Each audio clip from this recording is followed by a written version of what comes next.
wait. We got Jimmy Kimmel, Benny Blanco, and SZA helped D4 David, D4vd, basically David, reach stardom. Now he faces heinous allegations over a missing girl.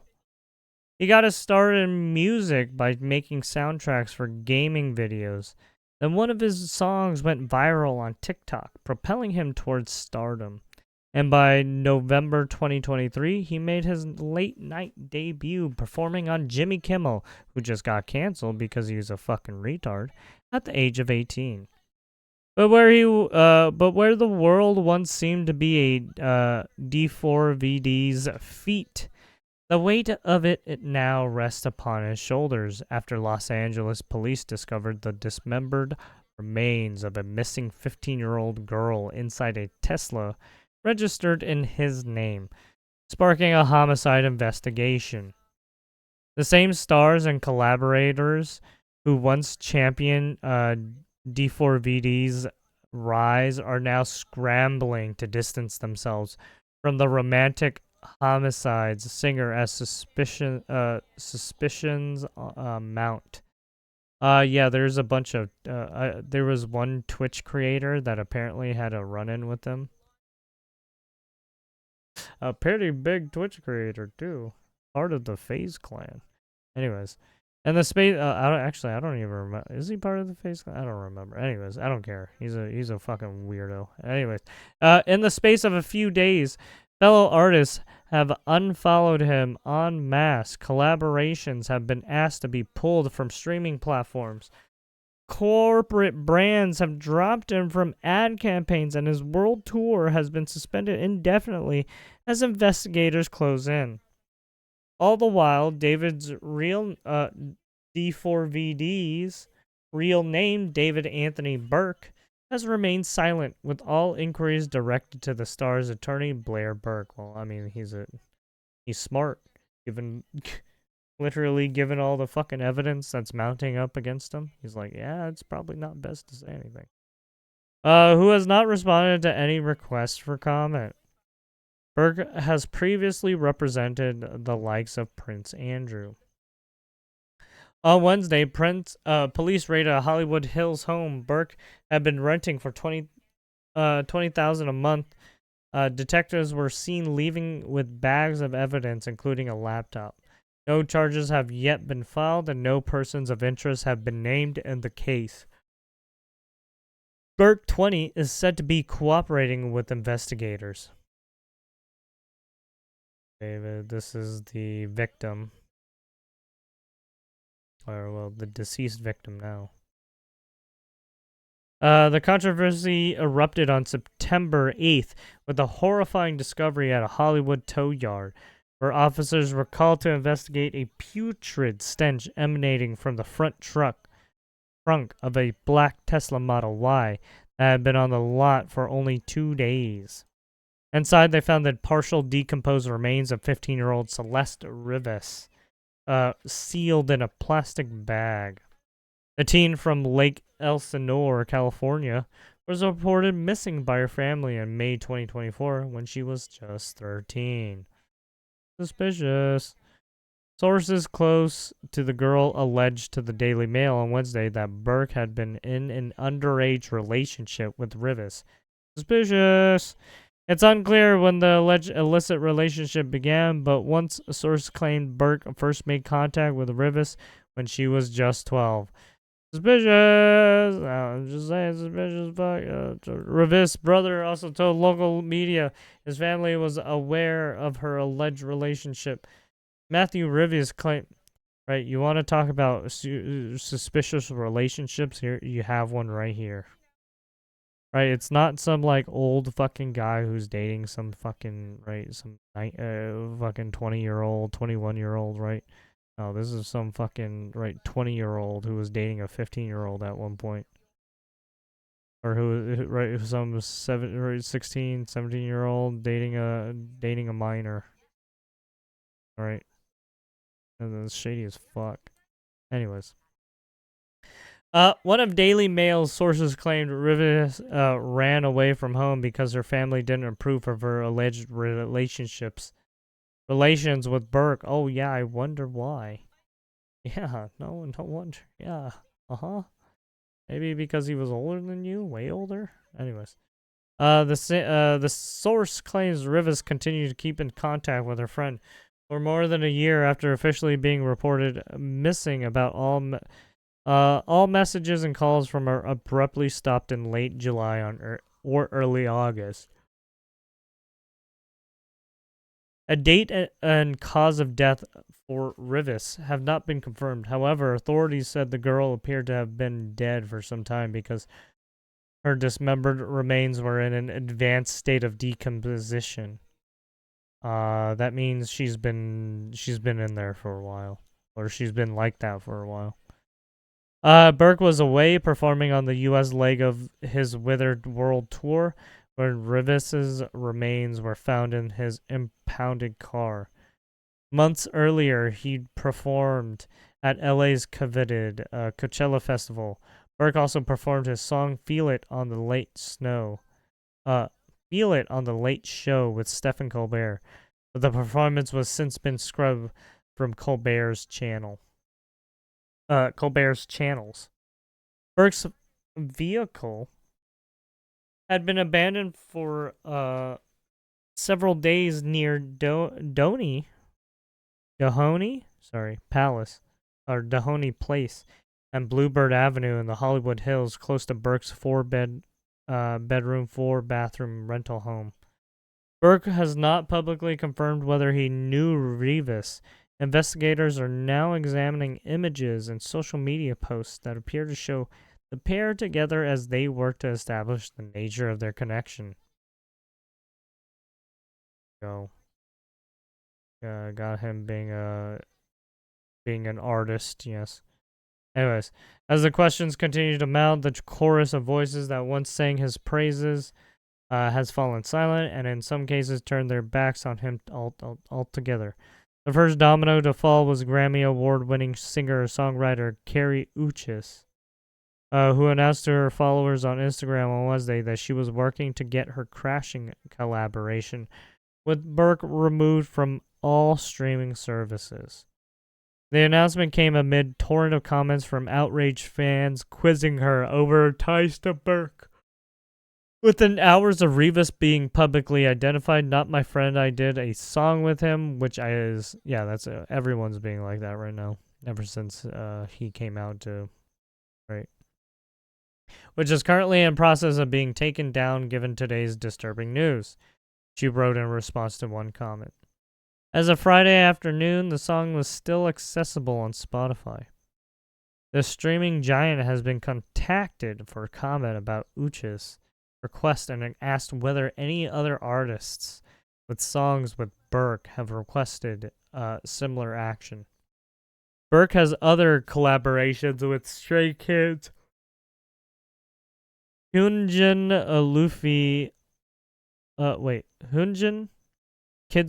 Stray Kids, Hyunjin, Luffy, 21 Savage, and British singer-songwriter Holly Humberson. The Houston-raised performer also created an anthem for the online video game Fortnite. Oh, well, feel bad for him now. Apparently, he's caught up in some shit. They're probably gonna get rid of his anthem now. The controversy surrounding Burke has done little to hamper the popularity of his music. On Friday, it was reported that Burke, who already boasts 35 million monthly listeners on Spotify,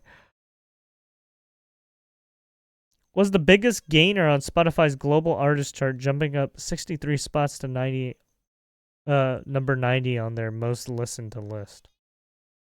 I mean, you know how that goes. Tortured artists is people who got, like, right, as soon as you get tagged with, right, criminal investigation or some kind of criminality, right, your popularity shoots up for some, right? People have some fucking weird fascination with criminal bullshit. Anyways. But while still rich in listeners, he appears to be losing friends. Dozens of fellow artists and other celebrities have reacted by unfollowing him on Instagram. The list of coveted names includes Uches, Tyler, the Creator, Daniel Caesar, Addison Rae, Tate McRae, and Ice Spice. Gross. I don't even know who half of those people are, to be honest. Actually, more than half of them. I don't know any of those people. Except for Ice Spice. Nobody likes Ice Spice. I mean, people like Ice Spice. I don't like it. Anyway.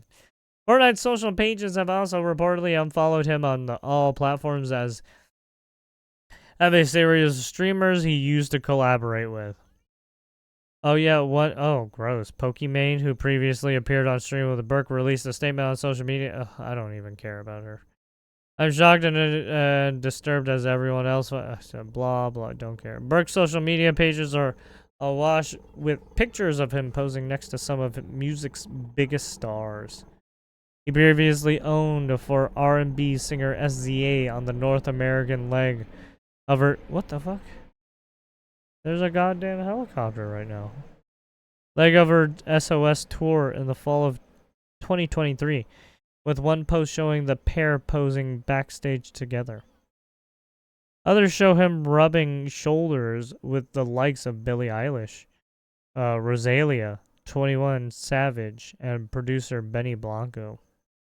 Berg has been on national tour promoting his debut album, Withered, since early August. He performed in Boston, Montreal, and Toronto in late August and early September, and stops in Detroit, Chicago, and Indianapolis.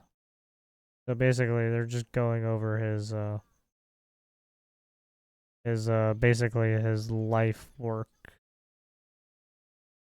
or his work on the stage or tour. Dark imagery and music, leaning heavily blood splatter visuals and his brandishing. Yeah, blah, blah, blah. Usually people who do this kind of usually people who have that kind of stuff have a past in a sense. Anyways. Also on Friday, Interscope Records announced it was shelving a planned release for Burke's Deluxe. So as you can see, they're all everyone's canceling their promotions and stuff. People are trying to set up GoFundMe for the Rivas family. TMZ offers searching for blood evidence, and first told TMZ officers were searching for blood evidence and DNA. Wait, TMZ officers? What the fuck does TMZ have to do with anything? They're probably just trying to get some form of confirmation. Anyways, there you have it.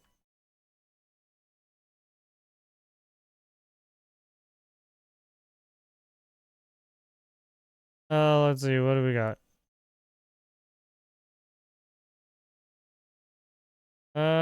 Dave Portnoy dealt humiliating blow as new Barstool Sports show on Fox flops after just 2 weeks. Oops. When Barstool Sports announced a partnership for a television show with FS1 Stoolies, around the country hailed the news. But 2 weeks in, the show is hemorrhaging viewers to alarming new lows. Earlier this month, the popular online sports website created by Dave Portnoy launched the morning show Wake Up Barstool. That show aired in the same time slot as the now defunct FS1 stapled Undisputed, as well as the 2 programs that replaced it, Breakfast Ball and The Facility. It also is going head-to-head against ESPN's morning shows Get Up and First Take. First week numbers showed alarmingly low ratings. Week 2 was even worse. The week of its Monday debut, the shows from Tuesday, Friday maxed out at 20,000 views. But in its second week of airing, the shows from Monday to Friday averaged only 12,000 viewers and sank as low as the anemic 7,000 total viewers on Tuesday. Ouch. Getting slapped, man. Sucks for you, nerds.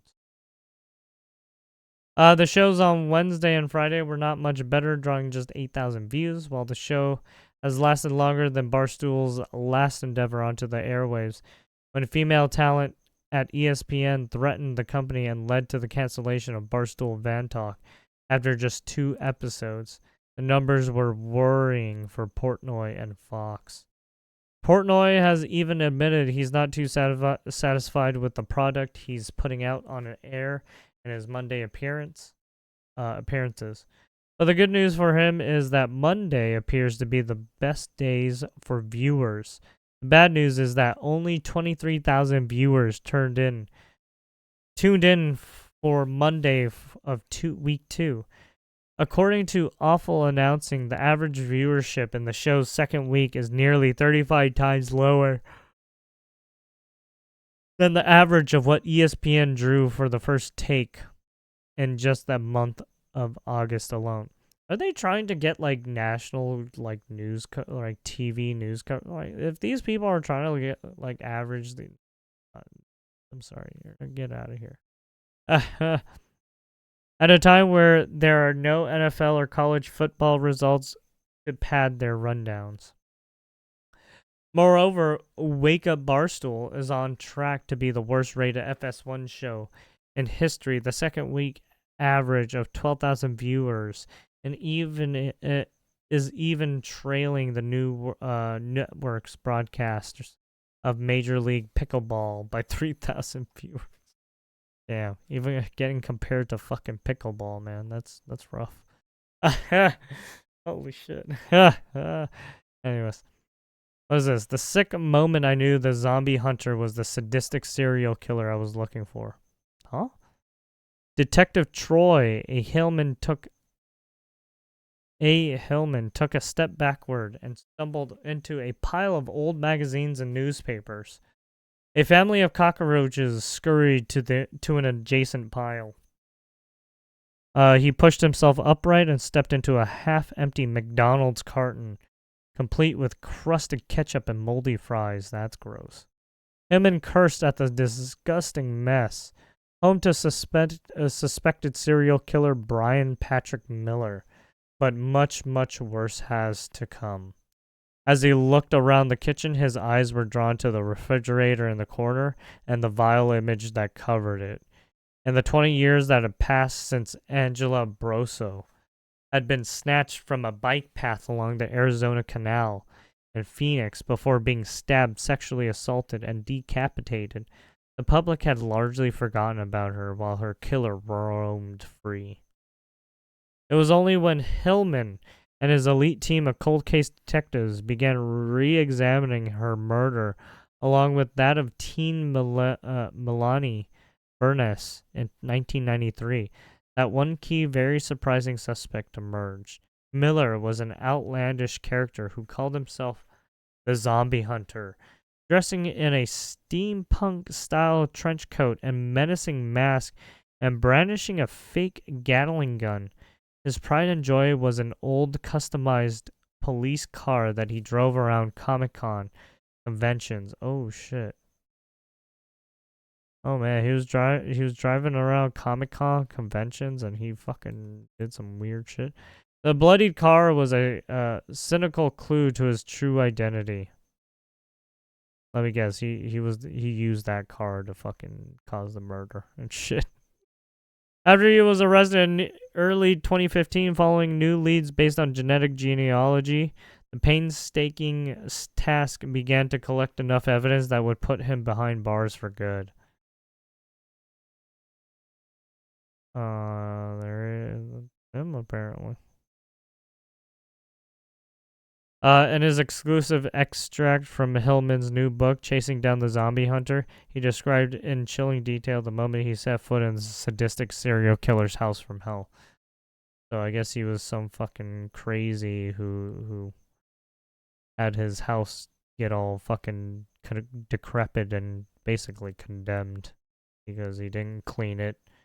He brought his kills. I guess he was doing weird shit inside the house, right? Shocked was an understatement. My full and undivided attention was locked on the full-size shrink wrap over the refrigerator door.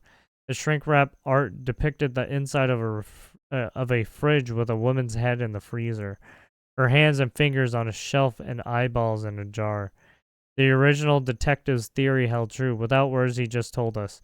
This is, for the most part, the Miller had done to his victim, Angela Brosso, in 1992. So basically, stuck her into that fridge. I shuddered as I tried to comprehend it. Every time Brian walked into his kitchen for the past 20 years and looked at the fridge, he ignited his fantasy of the kill and aftermath, and he displayed in it in plain sight, basically. Yeah, so with serial killers or these murderers, they usually, for whatever reason, they tend to keep like a trophy of their a trophy of their sadistic fucking thing, right? Don't know why. Just they do it. Walked past the crime scene tape and toward the yard, which was just a bloated junkyard. Instead, he kept basically everything. Kept the whole kill, in a sense. A detective dressed in a protective suit offered me one, but I declined. I planned to merely show my support, get an update, and leave. I stepped over a rusty kid's bike and slid past a collection of open, tidy cat litter containers. However, my pant leg caught on metal bookshelf and ripped it. I cursed again. The cat pee stench overwhelmed me to the point of nausea. I leaped over a large dusty ceiling fan and hurtled in an engine block. Damn it, I yelled. My gray dress pants were now covered in grease. Should have put on the special suit, boss, said the detective. Back in the house, I held my elbow to my nose, but should have grabbed a gas mask. The stench of the cat urine outside shifted to an aroma of rotting food and mice feces inside. Well, yeah, it probably smells. It doesn't smell too nice. So as you can see, he is kind of like a hoarder. Swelled flies clung to the upper pans of the windows. I couldn't see the full view out of the window. Pile after pile of stuff blocked the windows to the 4-foot-high mark. I couldn't tell what the floor covering was. Was it carpet or tile? I continued to forge deeper into the house, stepping on countless pizza boxes and newspapers. Cockroaches scampered with every step. I pushed against moving boxes and piles to keep my balance. Foul though it was, we had to plow through the serial killer's belongings and try to locate the tools of his trade and the treasures he took from his victims along the way. However, the conditions of his house from hell had, for the most part, stomped out our hopes of finding a great piece of evidence. The team had acquired 2 massive steel moving pods from a local vendor, as well as at least 100 large plastic storage bins. The pods would be used as temporary securable storage lockers to be later transported to our crime laboratory. A centralized station in the rear yard was created to sort number, photograph, and package evidence.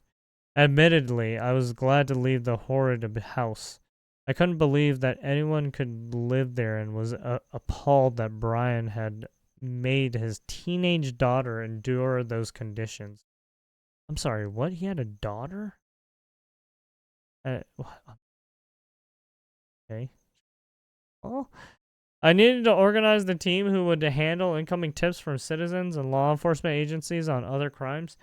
We would also coordinate the local and out-of-state interviews to be conducted and ensure the county attorney's team had what they needed to begin in the adjudication phase. I also needed to change my filthy clothes. Impressively, in less than a week, the dog-tired search warrant team had wrapped up their deep dive search at the house from hell and had seized more than 6,000 pieces of evidence, which were itemized, photographed, and sorted into more than 761 packages. Holy shit. That's a lot of evidence, man. Over 2 decades had passed since our murders. It was a long shot, but we searched for items taken from the victim's scenes. Their bikes, their Walkmans, and the knife were at the top of the list. We also hope to locate evidence from other unknown victims. As with the refrigerator shrink wrap, we found items that painted a more complete picture of the monster we now knew Brian Miller. A sample of items seized included women's necklaces and jewelry boxes with women's jewelry, a plastic doll of a woman inside of a box labeled The Visible Woman. A person could in effect dissect the parts from the doll. Within the box there were a heart, a liver, and intestines made of molded plastic. A post-it note with a drawing, the drawing titled Murder Scene depicted a person standing with a large head wound. Photos of women in swimsuits with bottoms on but no tops. Oh, so he was one of those freaks. Basically, he's like the... he's like those the Zodiac killer, or those serial killers that fucking do those weird cryptic shit, right? What is a newspaper article that described unsolved murders in the late 1980s in the Phoenix metropolitan area. An article titled "On Finding a Model," which described how an artist wanting a nude body model recruits with a model release from form attached. Photograph of a zombie creature cutting off a breast of a woman. 3 developed human teeth in a jar. A book about Jack the Ripper. Oh yeah, that's another fucking... that was another serial killer that was on the loose, right? Multiple Barbie dolls, all missing their feet. What the fuck? A large number of violent porn videos depicting torture and bondage of women. Jesus Christ, he was into some sick shit. One had a woman tied to a large stick, impaled as if she were being a pig, ready for a roast. Others showed women with body parts cut off and lots of blood. Rope, gloves, binoculars, and other tools suitable for hunting. Numerous references to the slasher movie, The New York Ripper. Yeah. He had some sick fascination. I walked over to the crime lab and saw Brian's new infamous zombie hunter car parked in an examination bay. Unlike his home, the car had been well taken care of. It was Brian's baby and his fantasy. I asked the crime scene specialist if she had found anything. She took a pair of handcuffs, brass knuckles, and white towel with what appeared to be fake bloodstains, XL gloves, and a zombie mannequin from the trunk. All props for his elaborate zombie hunter fantasy, I thought. Our next job was to go over the items seized from Brian's house, carefully examining items we believe might have our victims or other victims' DNA, blades, knives, a Sony cassette recorder, headphones, a wad of brown hair, electrical cord also with brown hair attached, 3 teeth, so you basically a bunch of human DNA that you can test. Unfortunately, nothing yielded a trace of our victim's DNA or that of any unknown victim, but this investigation was far from over. In fact, it would be picked apart in the years to come. It wasn't until June 2023 that Miller was found guilty of the murders of Angela Brosso and Melanie Bernes. Now in his 50s, he remains on death row. There you have it. Death row inmate. Alright, wealthy enclave sees a dangerous incidents that have left residents terrified. Wealthy area in California has become the latest hotspot for teenagers carrying out a terrifying viral prank. A brutal version of the classic ding-dong ditch where teens kick in doors has hit Aliso Viejo, in Orange County south of Los Angeles, where house prices are an average of $980,000 according to Redfin. Wait, is this the case where the homeowner shot? Like shot through the door? Anyways. A terrified resident of the enclave that has a population of 50,000 shared a video this week with KTLA that showed a balaclava clad teenager kicking the door down of her second-floor apartment before running down the stairs. At least 5 of my neighbors experienced the same thing that night, and one neighbor actually had her door broken in, told the local outlet. These incidents are extremely dangerous because they can easily be mistaken for attempted robberies or home invasions. Well, yeah. There have been cases where fucking kids got shot because of it. The woman was out when the incident happened, and she was thankful that her pets didn't escape in her absence. Her door was completely broken. Yeah, it's a highly dangerous situation for residents, for these kids, and for our pets that were left within the door standing open. I'm disgusted by this behavior. This is jail time and will ruin chances at colleges. The kids all hang out at our shopping center. This kid will be spotted and supported. Brutal version. So you have the kid in his mask. Breaks the door in. The woman alerted the Orange County Sheriff's Office, which is investigating the incident. The warning about this trend has not just come from citizens. It has come from police departments around the country. In May, the Fort Worth Police Department in Texas wrote a lengthy post on social media alerting residents to door-kicking challenge. This viral TikTok trend involves individuals, often teenagers, kicking or banging on doors, usually late at night, while recording the act for TikTok or other social media apps, the department wrote. It is imperative that individuals partaking in this trend understand that even if no burglary or theft occurred, this behavior is illegal, correct, and considered vandalism, and can lead to criminal charges. Well, I mean, not only that, but you might run into the wrong house where they might have a firearm and ready to fucking shoot. The statement continued. More critically, it can be mistaken as an attempted break-in, potentially prompting dangerous or self-defense. Defensive responses from homeowners. The Volusia County Sheriff's Office, led by the outspoken Mike Chitwood, was a lot more blunt with his public service announcement in July. Sheriff Chitwood posted on Facebook a police body cam footage of 2 teenagers repeatedly kicking the door of a home in DeBerry near Orlando. Oh yeah, I remember this one. Basically, there were kids right. They right what looked like to have they were right BB guns or whatever, or the fake guns, but still, you don't you don't walk up to someone's house and then start brandishing what looks like to be a real gun, right? You're gonna have the cops call on you. Right, like this guy. Anyways. Police identified them as, and then you had the man who's, right, this is the one I was thinking about. Shot the 11-year-old boy, as he was running away. Basically, this guy went chasing after them. Police identified them as Jeffrey Murphy, 15, and Zamari Reddick, 13. They were caught shortly after the incident and were hit with felony burglary charges. The so-called door-kicking challenge is a surefire way to get locked up with a felony, or even worse, gotten killed by a homeowner.